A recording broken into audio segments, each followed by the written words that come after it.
Tere! Mina olen Ingrid Maadvere Second Life'is Ingrid Larnja ja näitan teile, kuidas Second Life'is pilti teha.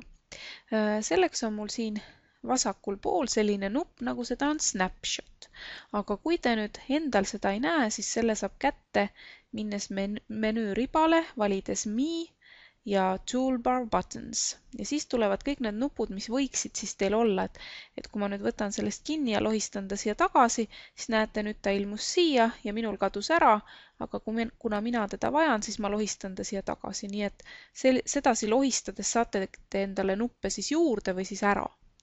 Nii, nüüd mul on siin see nupp olemas ja selleks, et pilti teha, ma siis vaatan sellise ilusa koha, siin kaljud ja vesi paistab ja klõpsan siis selle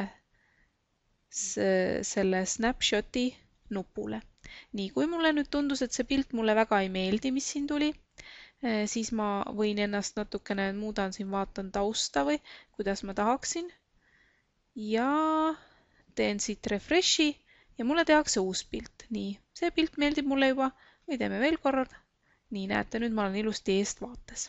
Ja kui see mulle siis meeldib, siis mul on mitmeid erinevaid võimalusi. Ma saan selle siis oma profiili juurde kohe panna, meiliga saata või siis salvestada oma arvutisse. No ma salvestan ta oma arvutisse.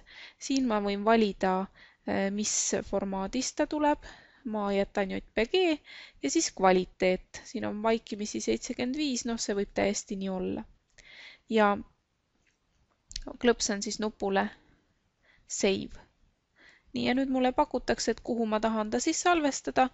Panen talle nime, näiteks Ingrid Metsas ja Save.